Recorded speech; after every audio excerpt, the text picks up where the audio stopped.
Agora vamos receber Martin Granovski, direto, acho que ele está em Buenos Aires. Oi, Martin, como está você? Tudo bem? Tudo bem. Eu vou falar portunhol, tá bom?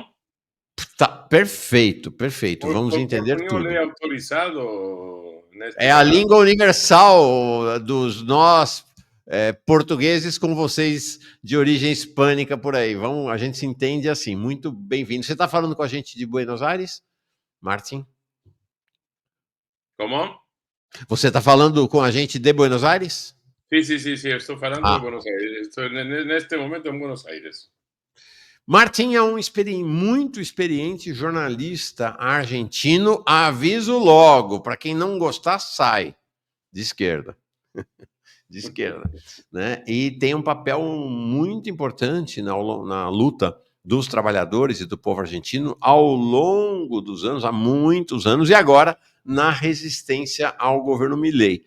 Eu chamei o Martin para falar de vários assuntos hoje, mas queria começar com um assunto. Eu fiquei muito emocionado ontem, vou mostrar para vocês, com a manifestação. Na Argentina, todo 24, olha isso aí, gente, todo 24 de março é o Dia Nacional de Memória por Verdade e Justiça. É o dia em que todos os anos os argentinos e argentinas celebram a memória dos 30 mil mortos e desaparecidos durante a ditadura, o que proporcionalmente é muito mais do que os mortos e desaparecidos aqui na ditadura brasileira. Foi um trauma sem tamanho para o país. Todos os anos isso acontece, e muito por inspiração do movimento das mães e depois mães e avós da Praça de Maio, né? As grandes resistentes. E aí o que a gente vai mostrar no final é que eu gosto da gente, a gente não tem dessa não, vai para cima, tá aqui na cara do Milei, né? Não sei nem se ele estava lá, mas foi diante da Casa Rosada, a Praça de Maio, tá lá a Casa Rosada no final, a sede do governo argentino. Historicamente, as mães da Praça de Maio ficavam circundando esse obelisco aí, né? Circundando com as suas cartolinas, seus cartazes, né? E estavam aí, né? Sempre. Né? Gente do mundo inteiro acorria para Buenos Aires para acompanhar, para assistir, para apoiar, para abraçar, para chorar com elas, que choravam pelos filhos e netos desaparecidos. E então foi essa manifestação, me chamou muito a atenção, sabe, Martin? A presença de jovens, né? Muito jovens na manifestação, assim como você vê essas senhoras aqui do lado, né? São mães, provavelmente mães da Praça de Maio, né? Tá aí 30 mil vivos de verdade, né? 30 mil vivos de verdade, é uma palavra bonita. Isso aqui, chorei quando eu... De novo, é o lenço, né, que as mães da Praça de Maio usavam, né, até hoje é o símbolo das mães da Praça de Maio, tem no chão ali da Praça de Maio desenhado esse lenço branco, e aqui imagino que é de papel de plástico, devem ter colocado um gás, enfim, então ali sobrevoando a praça. Muito impactante, muito forte. É um momento sempre culminante na vida argentina, né, o 24 de março, né, Martin? Como é que foi ontem? Bueno, é importante, Mauro, porque o 24 de março porque o 24 de março de 1976 foi o último golpe de Estado na Argentina. Foi o começo da ditadura mais feroz, mais repressiva da história argentina, que ficou no poder até 1983. Então, 24 de março de 1976 é uma comemoração e, como você dizia, agora uma tradicional e velha comemoração iniciada por organismos dos direitos humanos. E quando você falava das mães da Praça de Maio, elas circulavam, elas caminavam, porque na primeira manifestação, não era uma manifestação, na primeira expressão, a primeira vez que as mães da Praça de Maio foram para a Praça de Maio, a polícia diz: tem que caminhar, não pode ficar quieta, não pode ficar no mesmo lugar, tem que caminhar. Essa foi a origem das rondas. Se diz ronda em Olha português? só, Das por rondas. conta da proibição da polícia Que essa que virou a marca, né, do movimento, o andar ali ao redor. Então, as mais, que nesse momento eram mais ou menos 50 anos de idade, agora estamos falando de mais avós de Praça de Maio, como Tati Almeida, como Estela Carlotto, de mais 93, 94 anos, mais ou menos. Elas van às 93. Digo, Tati Almeida, por exemplo, mãe de Praça de Maio, foi uma das miles e miles de pessoas que ontem estiveram na Praça de Maio. Uma característica da Praça de Maio de ontem foi... Hay muitos anos que são manifestações massivas. A manifestação de ontem teve uma característica principal. É a primeira vez em muitos anos que temos uma sola manifestação, porque havia certas divisões políticas, de enfoque, etc, etc. Milei fez isto. Milei fez isto. O presidente Milei fez isto. Essa é uma característica.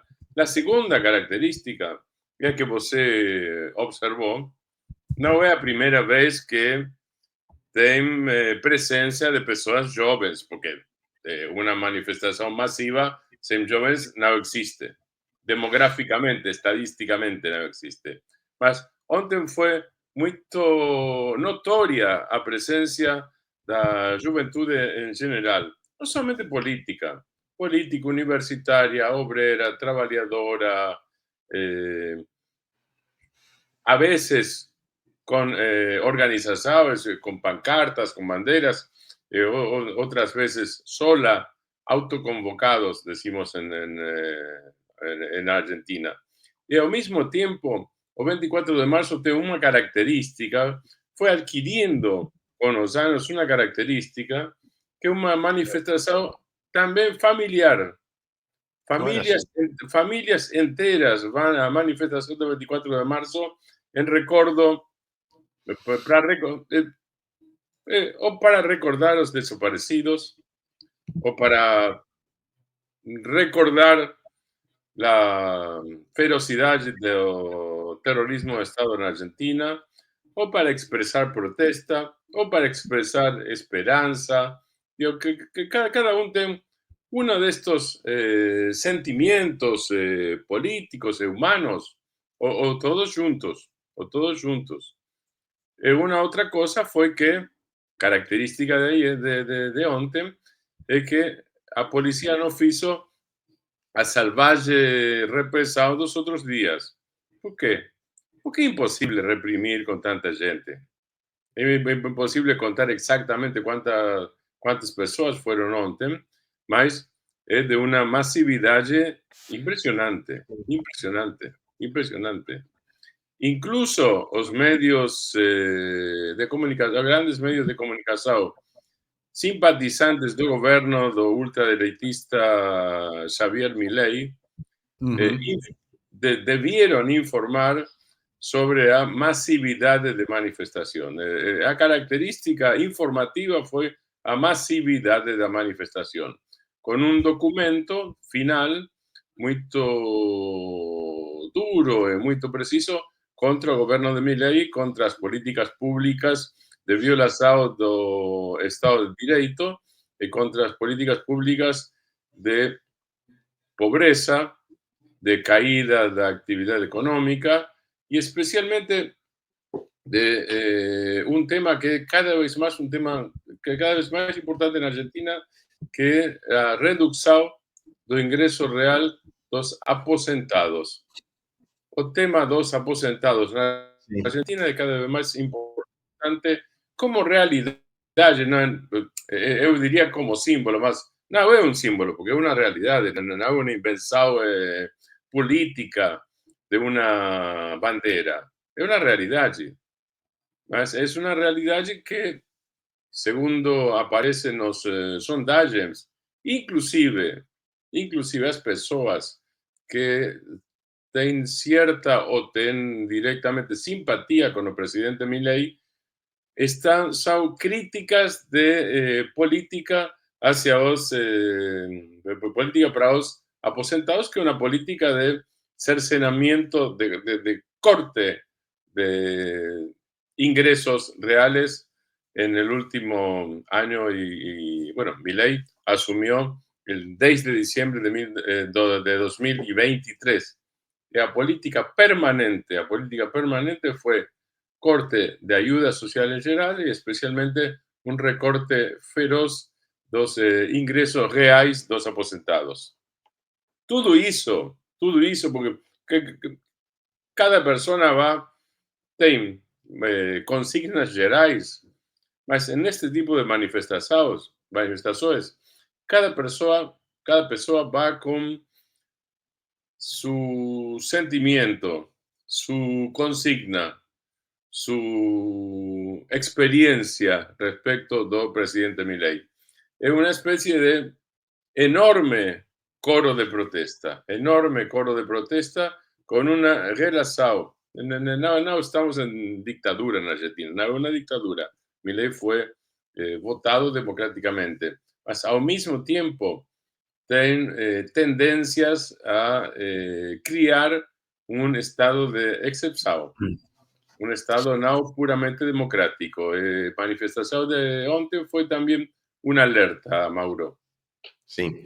A gente tem acompanhado aqui essa situação dos aposentados argentinos, até em função da grande manifestação e da repressão. O que o Milei está fazendo lá é algo que já se fez aqui no Brasil, mas uma radicalidade maior, né? Então ele estabeleceu que para você, até, acho que agora, acaba o prazo agora em março, final do mês, se você no final deste mês ou abril, mas enfim, tá para acabar o prazo, se você contribuiu 30 anos para a Previdência, você ainda pode se aposentar. Se você não contribuiu, você não vai mais se aposentar. Tá fora, e aí vai ser empurrado para um negócio tipo um BPC, Exacto. como o BPC aqui no Brasil. Outra coisa, Mauro, é interessante o tema que você traz, porque se você não contribuiu, em geral, não é porque você não queria. Claro.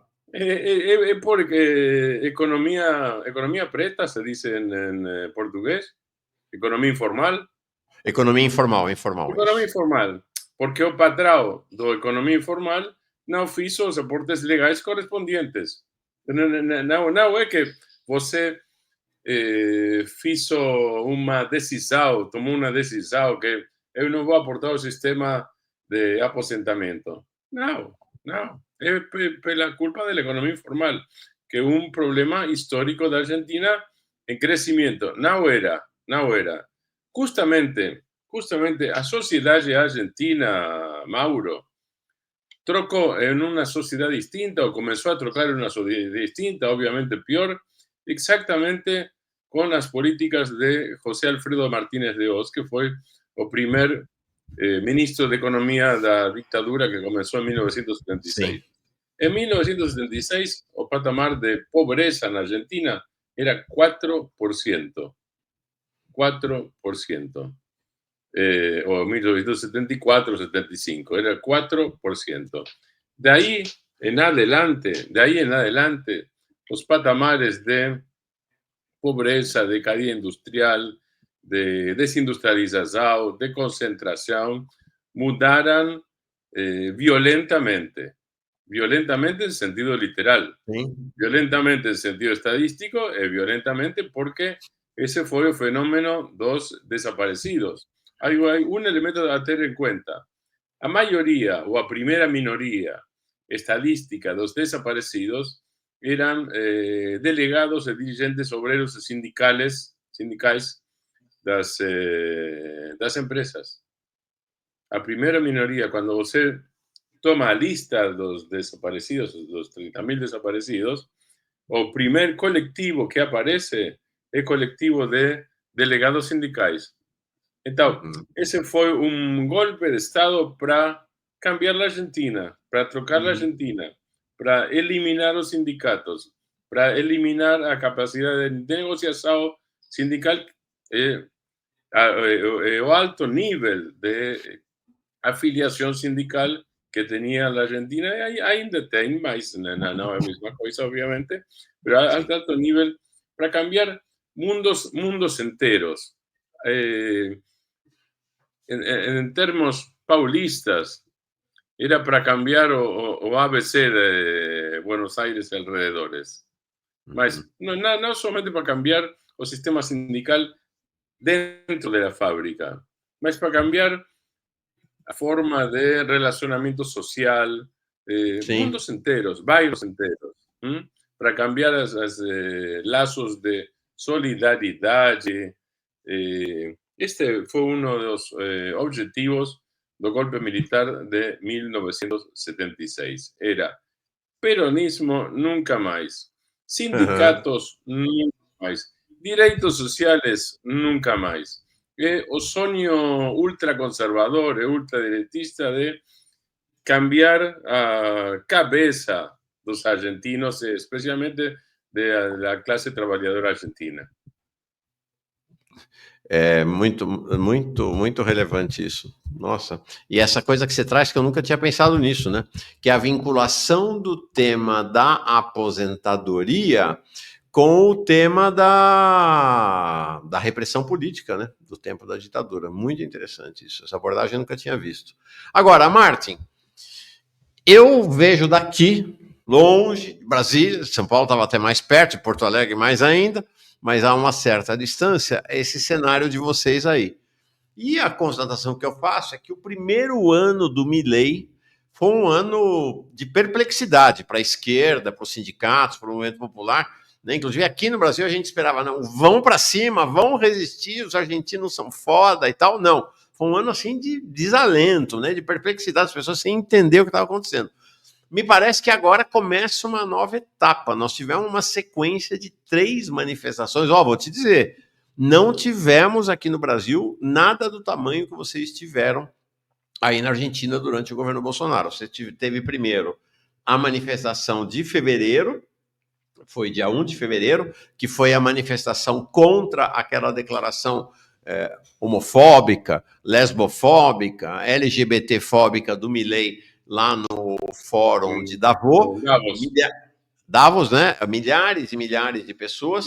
Depois, 12 de março, a manifestação valente, mano, nossa, foi muito emocionante. Aqui no Brasil circulou muito as imagens, né, dos aposentados em aliança com as torcidas de futebol para fazer o protesto que eles fazem costumeiramente, mas dessa vez reforçados, contra essa reforma da aposentadoria, com essas cenas chocantes, né? Homens e mulheres de 80 anos, 90 anos sendo reprimidos violentamente pela polícia de Milei, e agora essa terceira manifestação, dia 24 de março. Você pode dizer que há um novo momento do movimento social e político aí na Argentina, e você começa um ascenso desse movimento, ou é cedo para dizer isso? Sim, há um ascenso, mas é preciso não ser exitista.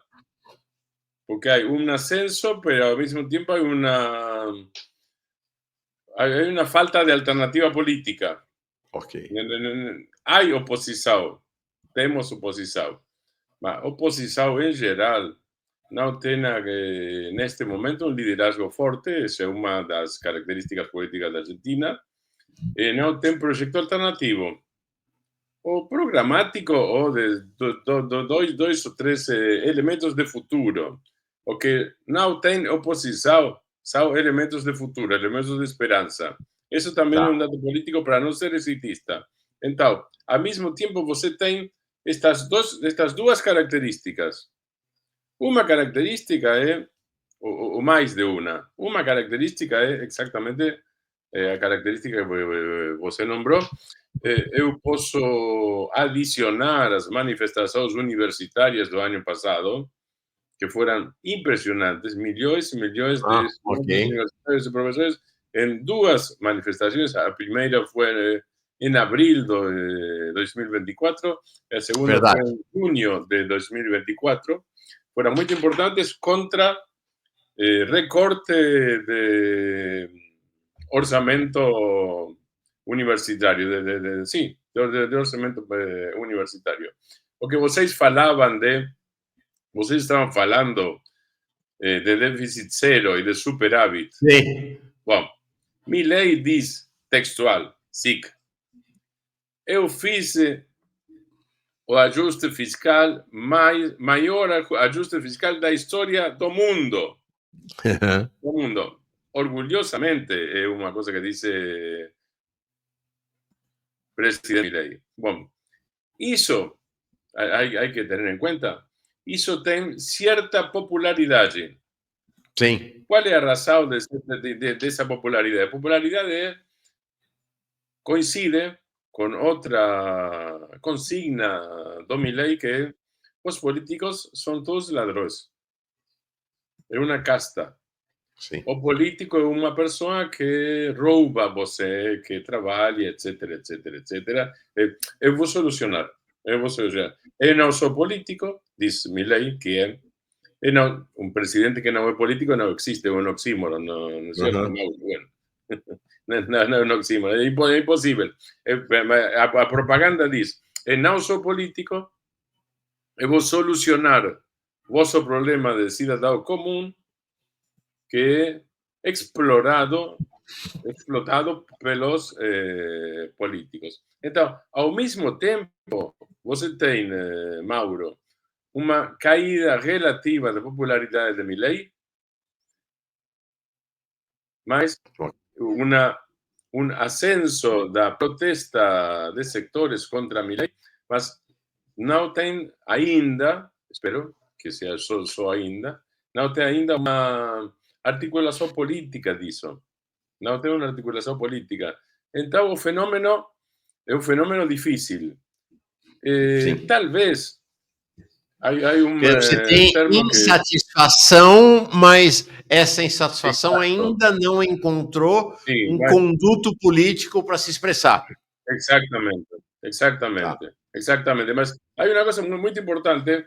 Você utilizou uma palavra que para mim é interessante e coincido, que é perplexidade. Sim. Ao mesmo tempo, essa perplexidade do princípio dos meses de Milei, porque perplexidade vai com parálise. Perplexidade e parálise, eu acho, não é científico, eu acho, igual que você, por análisis, que está acabando essa perplexidade. Que há um momento de... Se troca perplexidade por protesta ou por búsqueda. As pessoas empiezan a procurar o proyecto. No tem proyecto alternativo, mas empiezan a darse cuenta de que el proyecto político alternativo es necesario. ¿Cuántas serán? Yo no sé, mas empiezan a darse cuenta que el proyecto alternativo es necesario. Es importante en esto o papel del gobernador de la provincia de Buenos Aires. Províncias na Argentina são estados brasileiros. Eu não estou falando da cidade de Buenos Aires, que como Brasília é um distrito federal. Eu estou falando da província de Buenos Aires, do estado de Buenos Aires. A Argentina tem 47 milhões de habitantes. O estado de Buenos Aires tem 17 milhões de habitantes. É um equivalente é a metade do produto bruto industrial da Argentina. Sim, a metade do produto bruto industrial, é mais ou menos 40% dos eleitores da Argentina.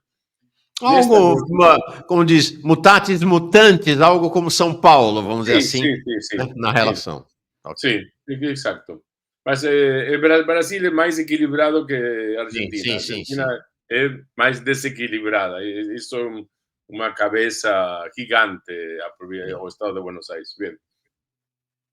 Nesta província você tem o governador Axel Kicillof, que é um governador peronista, governador opositor, que cada vez mais, aí está, que é cada vez mais importante como alternativa, não só teórica, mas alternativa real, porque a pesar dos recortes orçamentários do governo nacional, que são feroces, que são selvagens, está desplegando uma política que é uma política de intervencionismo do Estado, não é uma política estatalista antiga, mas é uma política com intervencionismo do Estado, com uso de obra pública e sem santificação do... É responsável, mas não santifica o superávit fiscal como o principal objetivo da política econômica. Obviamente, como não é uma política federal, tem limitações importantes, mas é um ponto de referência cada vez mais transcendente na política argentina. Uhum. Interessante. Ele é o. Nos ajude aqui a entender. O Kicillof é o peronismo de esquerda. É isso? Ou Sí, não? digamos que de izquierda en Argentina es difícil, mas sí, es un peronismo progresista e foi ministro de Fazenda da Cristina Kirchner na última etapa da Cristina Kirchner. Cristina Kirchner terminó su segundo mandato, Cristina Dois, después fue vicepresidenta de Alberto Fernández, mas cuando era presidenta terminó mandatos en 2015. Digo, Kicillof è un peronista molto produttivista, molto industrialista. Uhum. Coincide con Lula en eso en Brasil. Él fue a visitar Lula en algún momento y falaron de industria. Mire, cuando Néstor Kirchner murió en 2010, yo me lembro que Lula vino a Buenos Aires. Lula dice tres cosas. Una, yo quería mucho Néstor. Segunda cosa, Néstor tenía pasado por la reindustrialización de Argentina. Tercera cosa que me lembro, Néstor recuperó para el pueblo argentino o sentido de autoestima que el pueblo argentino había perdido. Uhum. Estas son tres cosas que são absolutamente vigentes do ponto de vista político na Argentina hoje. Então, a perda da perplexidade, ou a transição entre a perplexidade e a mobilização, ou uma forma mais ativa de participação política, tem relação com a Sim. recuperação da autoestima uma parte importante da população argentina. Uhum. Perfeito. Você vê. Bom, não, deixa eu mudar de assunto. Para sair esse assunto é sempre muito fascinante, mas vamos mudar de assunto. Explica para nós o que é neste dia de ontem, ao mesmo tempo em que houve as manifestações todas, o Milei levantou o sigilo sobre a documentação do período da ditadura, o que em tese aparentemente seria uma medida legal, né? Vai levantar o sigilo, mas pelo que eu entendi, o objetivo de levantar esse sigilo é expor a ação da oposição, especialmente do pessoal que foi para a luta armada, né? E aí para vitimizar os militares que eventualmente foram mortos nos confrontos, enfim. Qual é a jogada do Milei ao levantar o sigilo? Como se diz em português? Em espanhol, Mauro, é cortina de humo. Como se diz em português? Cortina de fumaça, exatamente. Cortina de fumaça. Bueno, foi Sim, uma igual ao cortina de espanhol. fumaça. É? Sim. Igual ao espanhol. Humo, em espanhol, fumaça, é igual. Fumaça, bom. Foi uma cortina de fumaça esta medida. Por quê? Porque o sigilo já havia sido levantado por la Cristina Fernández de Kirchner quando era presidenta. Sigilo já é levantado. Então, esta é uma cortina de fumaça. Como, em geral, as pessoas não recordam, não tem por que recordar, porque não são jornalistas, analistas, Sim. politólogos, historiadores, etc., etc., etc., e têm os problemas cotidianos de chegar ao fim de mês podendo jantar, educar-se, viajar em ônibus e tudo isso que é absolutamente normal e necessário. As pessoas não têm por que recordar, mas os jornalistas sim. Os jornalistas recordamos que em 2010, quando Cristina era presidenta da Argentina, já fez isso. Então, primeiro é uma cortina de fumaça. Em segundo lugar, é uma forma de instalar o discurso que o governo quer instalar. O governo o que quer fazer não diz isto explicitamente, porque é uma maniobra lenta, como se fora de uma contaminação lenta da Sim. memória política, da memória institucional política, não estou falando da memória individual. Na Argentina hay un consenso democrático importantísimo sobre sobre el golpe de Estado de 1976 y por eso nós comenzamos hablando de las enormes manifestaciones de ontem contra en conmemoración, recuerdo, obviamente, recuerdo dos días del golpe de Estado, 24 de marzo de 1976. Eso está muy instalado. A outra cosa que está instalada na Argentina, porque foi uma realidade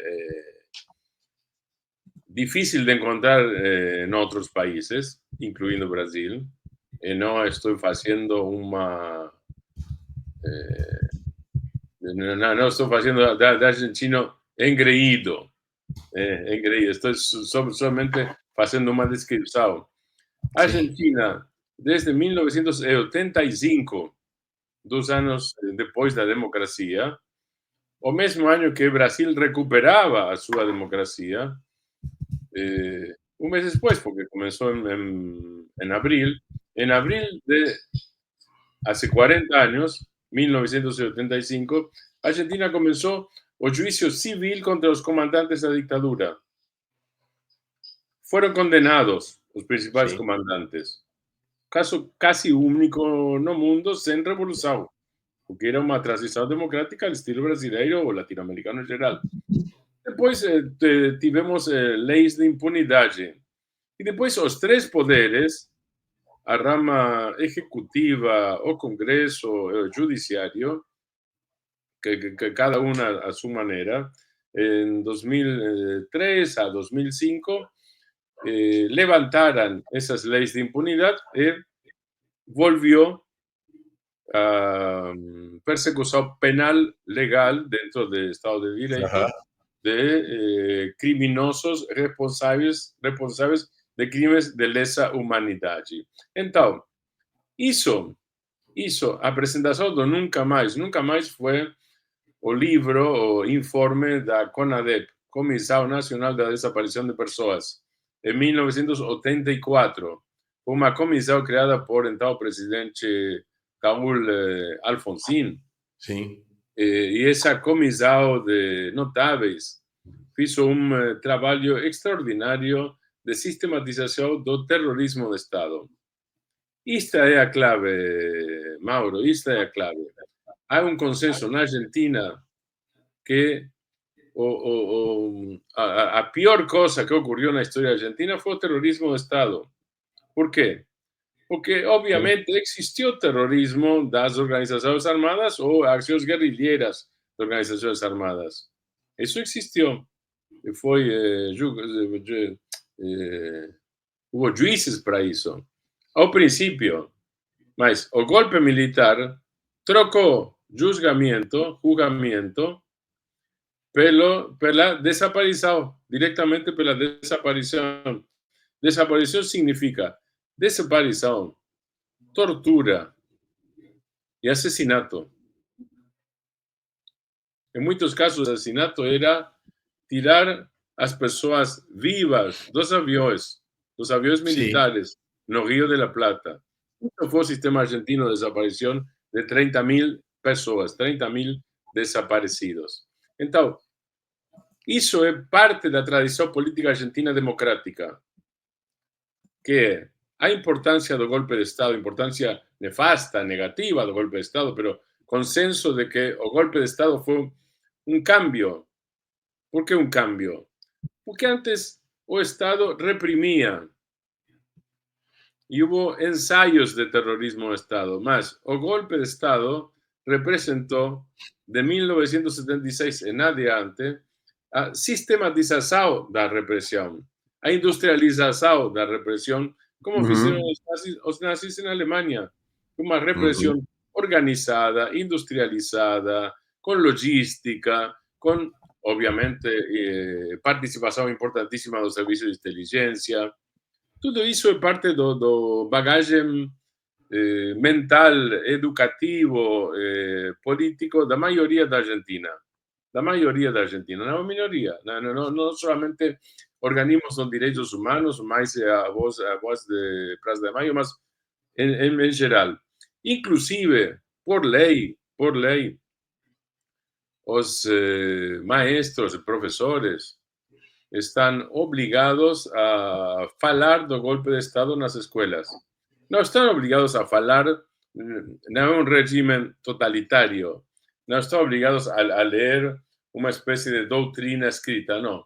Estão obrigados a apresentar o tema aos estudiantes e discutir o tema da democracia e do golpe de Estado na Argentina. Isso é por lei. Isso é por lei. Então, você tem a lei e a tradição. Então, o que está fazendo o governo? O governo está tratando de contaminar este consenso, que é un consenso democrático, utilizando uma vía.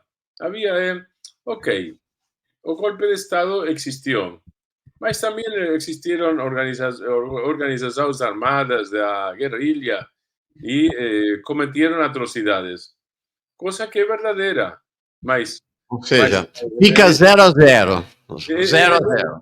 Claro, é verdadeira, mas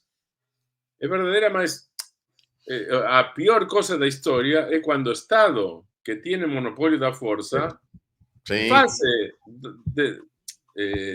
desde a verticalidade do Estado e dos mandos militares, faz uma repressão sistemática e ilegal. Por quê? Porque é a essência da negação do Estado de Direito. É o aproveitamento do Estado para convertir um Estado terrorista. Isto é terrorismo do Estado. Então, o grande objetivo do governo é que as pessoas olvidem, esqueçam que foi o terrorismo do Estado. Então, foi tudo igual. O objetivo foi tudo igual.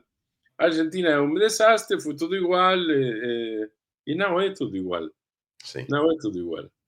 Esse é o objetivo. Quando o Estado é terrorista, o regime cambia drasticamente. Não só na Argentina, em todos os países do mundo. Na Argentina, estamos vendo, eu estou aqui, sim? Sim. Você deve multiplicar esse sequestro eu estou aqui do Paiva, Rubens Paiva. Do filme de Salles por 30.000. São 30.000, eu estou aqui. Isso é Argentina. Isso foi Argentina. Sim.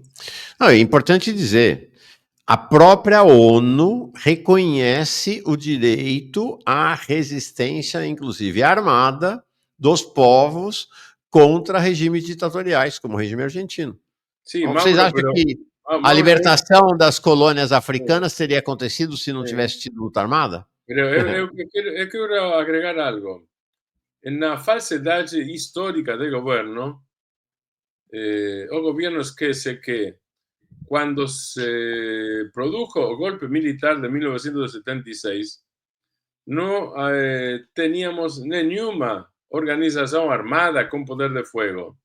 As duas organizações armadas mais importantes, Montonero, Ejército Revolucionario del Pueblo, a primeira peronista, a segunda guevarista, estavam liquidadas, se diz em português. Não tinham o poder do fogo, o poder do dano das duas organizações armadas estava em zero. Então, o golpe militar não foi reação a ações armadas. O golpe militar foi uma forma de instaurar pela violência, porque era a única maneira, evidentemente, instaurar por la violência esse cambio, essa transformação radical, essa refundação, diziam os militares, refundação da Argentina, sem sindicatos, sem capacidade de negociação dos sindicatos, sem indústrias importantes, etc. Isso foi porque as organizações armadas já estavam derrotadas. O golpe não teve uma necessidade militar. O golpe teve um objetivo político-social. Não havia necessidade militar. Isto é um invento dos golpistas e do próprio Milei, que está repetindo, Mauro, Eu que sou um periodista veterano, para decirlo em termos finos, Uhum, elegantes, eu fiz a cobertura dos juízos aos comandantes em 1985, uhum. há 40 anos. Eu fiz a Uau. cobertura, nesse momento, no ano passado, que não existia, o jornal La Razão, Uhum, dirigido por Jacobo Timerman, que havia sido um dos sequestrados da Argentina. sim. E o que o governo do Milei está falando agora é a mesma coisa que falavam os militares no juízo de 1985, há 40 anos, e os defensores, os advogados dos militares. Exatamente isso, que estavam pagados pelos serviços de inteligência das Forças Armadas. Está repetindo exatamente o mesmo tipo de argumento. Qual é o argumento central? O argumento é: aquilo foi uma guerra. Não foi uma guerra.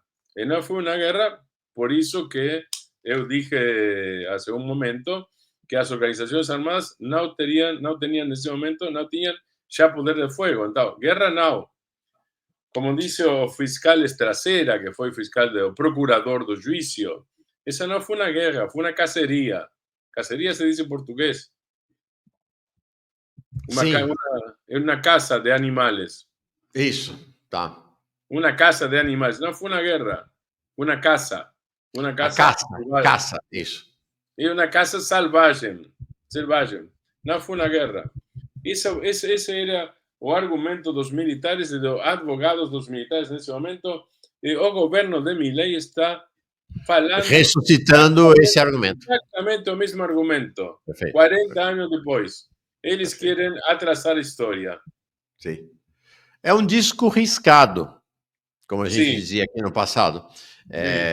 Aqui você pega o governo Bolsonaro, vai usar exatamente os mesmos argumentos que os militares usaram durante a ditadura. Eu vou Exato. liberar o Martin, que tem um compromisso, ele já tinha me avisado que 10h30 era o limite para ele ficar, mas antes quero registrar que, primeiro, a Silvana Danley manda aqui um apoio dela e uma mensagem. Salve, Martin. Silvana Danley, amiga de Ed Binstock, na Embaixada de Buenos Aires. Ao grande povo argentino, saúde, saúde, saudações ao povo argentino. Quem manda abraços para Martin estão aqui acompanhando com a gente, Gilberto Maringoni e Jefferson Miola. Não conhece Silvana, sim conhece Eddie Visto, que foi secretário de Direitos Humanos do Estado de Buenos Aires. Um grande abraço a Gilberto e a Jeff, dois grandes amigos brasileiros. Legal. O Claudião diz: Paulo Freire já dizia, não confunda a reação do oprimido com a violência do opressor. Perfeito. A violência revolucionária é uma forma de defesa da população. É isso aí. É isso aí. E o Charles Moura diz assim: Mauro, mande beijos para o pessoal do fundão da sala de aula aqui, né, do chat. Ele está dizendo, é uma ironia aqui. Martin. Rafael, 7, gaveta e puxa a orelha da Eliane. Atrasada, mais uma vez eu vi que Eliane chegou depois das 10 da manhã. Martin, muito boa a conversa, muito mesmo. Sei que você precisa ir agora, estamos bem em cima da hora. Vamos marcar uma outra rodada para falar mais sobre economia da Argentina. Acho que é um tema crucial também, falar sobre economia. Tá bom? Obrigado, Tá viu? bom. Tá bom. Mauro, grande abraço. Abraço aos amigos e amigas que fizeram ao trabalho. Todo mundo gostou demais da tua presença aqui. Que o que acontece na Argentina é boa sorte no Brasil. É Vocês têm isso aí. alguns problemas, É eu isso aí. sei. Valeu. Obrigado mesmo. Um abração. Boa semana para ti. Abraço. Tchau.